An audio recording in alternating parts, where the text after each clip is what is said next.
So,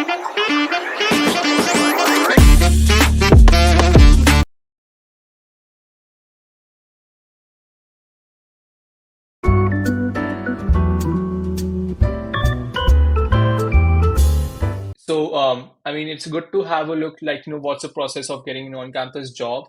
Like, once you get an admit from or from a university, you can obviously, find seniors through LinkedIn, right? You can, just contact them through LinkedIn and, ask them like what's the scenario. Or in fact, you can also mail your university, and they'll obviously, help you like and tell you like what's the procedure and when can you start applying. And it usually happens before coming to US. Like these, so in my university, talking about NYU, we have a portal for these on-campus jobs, and the jobs started coming in that portal in like May, June only. So these were on-campus jobs. So basically, we're not allowed to work off-campus. Like all the F1 students, we're not allowed to work off-campus. So during our studies, we can only work on-campus. So these are in-campus jobs, right? So these can be teaching assistant, like the TAs for any course. Then these can be research assistants under a professor, or else, some a graduate assistant or a desk job in administration, in IT, in anything, in dormitories, in hostels. I mean, these universities have a lot of jobs. Like talking about NYU, like since NYU has they don't have a very, like campus kind of thing. Like it's like randomly in New York City. So yeah, like NYU has less on-campus jobs as compared to some other big universities which have huge campuses. So that's a different thing. But yeah.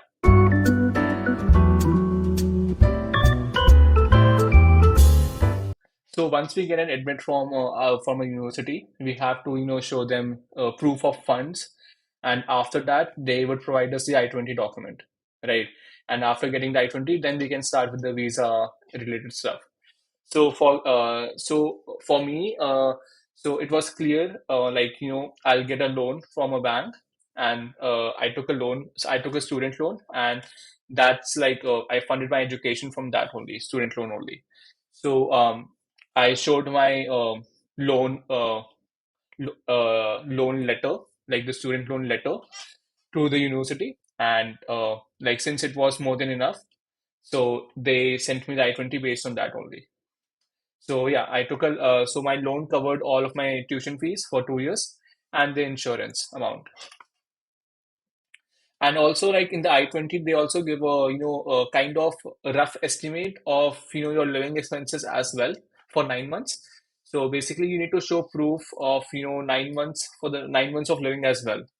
So yeah, that's also a thing. So for us, like for NYU, the I-20 amount was around $66,000 for our batch. So we had to show funds accordingly, like $66,000 for 9 months, and then I got the I-20.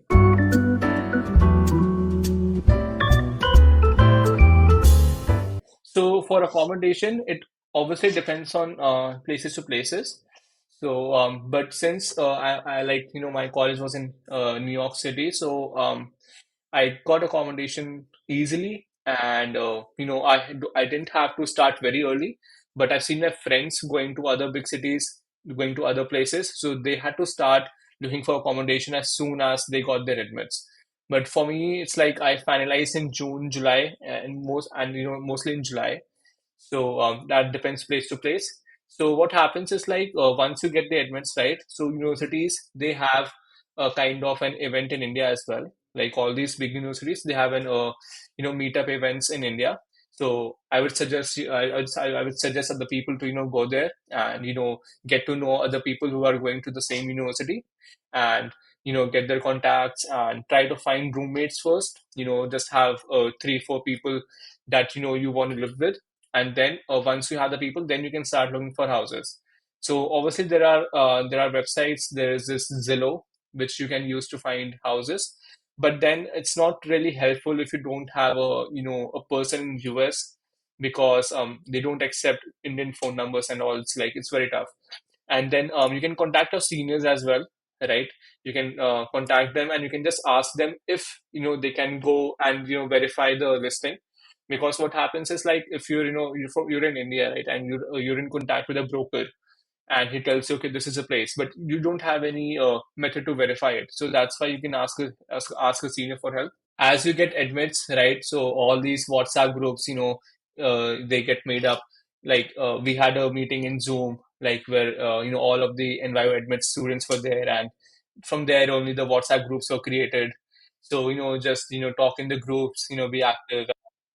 Like for us, we had a Zoom meeting, right? After the admits, we had a Zoom meeting initially in which they talked about the NBio stuff.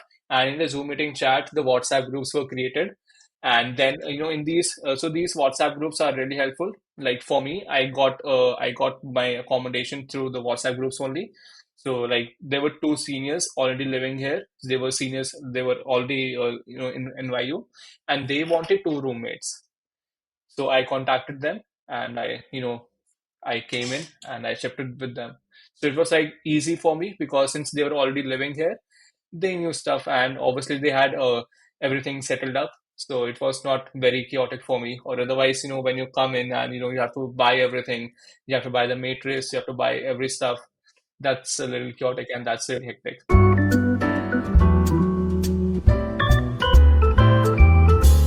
All right. So once you receive the I-20, so then you have to first pay the service fees, I guess, right? And then after the service fees, you then have to start filling your DS20 document. I don't exactly remember the name, but that's the DS document which you have to fill, and fill it with very, very, very attention. There should be no mistake in that.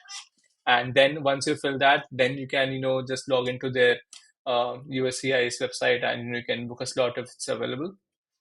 And if you can book a slot, and you have to you'll get a bunch of documents, the visa confirmation thing, and you'll get a appointment confirmation letter as well. And yeah, so also depends, like for the visa slots, like in our batch, like in our time, so they were like they announced earlier only, like they'll be releasing slots in two batches. So the first slot was, I guess, released on May 15th, and the other slot was released on, I guess, 15th June. So these were bulk slots. So is I guess, yeah, I mean, people were able to get slots easily during the bulk slots. But yeah, I mean, if you miss out on those bulk slots, then I guess it's a little tough to get a slot. US Embassy, they release dates. Like for us, they release dates, and they already told us like they'll be releasing the bulk slots in two batches. The first one would be 15th of May, and the other one would be 15th of June.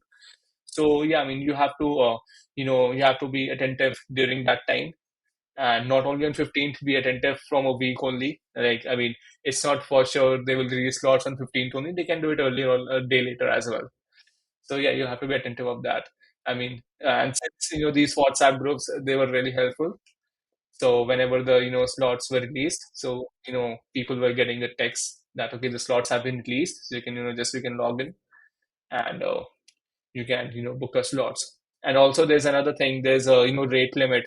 So you cannot log in, and you cannot do a lot of clicks. Like they have a rate, or they have a click limit also, these the US Embassy site for the slots. So I mean, yeah, you cannot obviously check slots every time. I mean, or else you can get blocked. Like there were instances of that also. So I mean, you have to be careful.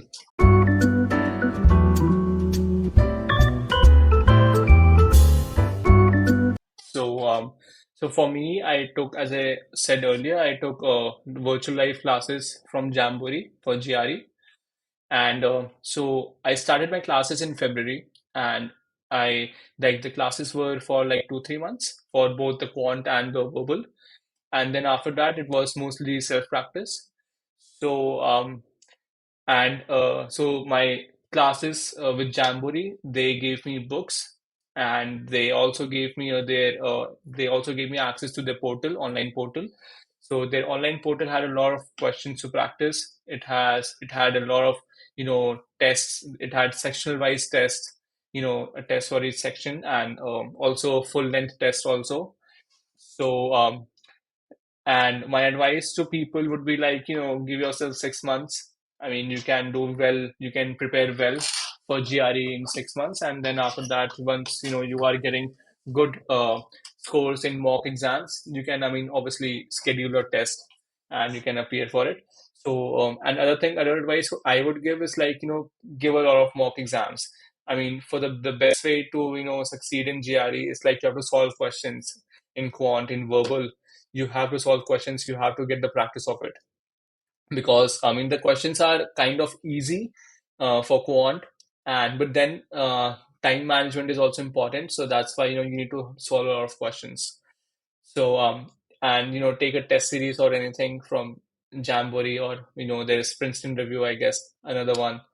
And for verbal, I would suggest, maintain your own dictionary of, your own words that, that will help you memorize the meaning of the words. Because for verbal, if you don't know the meaning of a certain word, you cannot solve that question.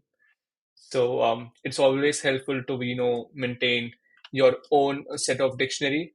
And, like I used to do that myself, even while giving the mocks, or, while attempting practice questions. If I see a word which which I'm new to and I don't know the meaning of it, I used to just write down in my notebook. And, for that later on, I can, just review it. And yeah, I mean, that's all for GRE. And, for the reading comprehensions also, you can, you just have to practice. There's nothing else.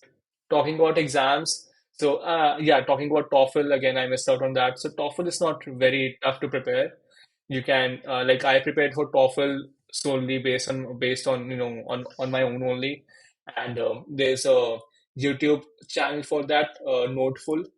So that is a very, very useful link if you're preparing for TOEFL. So I refer to Noteful only. So it explains what TOEFL is. It explains the structure of the exam, and it also, walks you through the previous TOEFLs and all these sections and all the questions, and, what are you expected to do and how should you answer these questions, everything.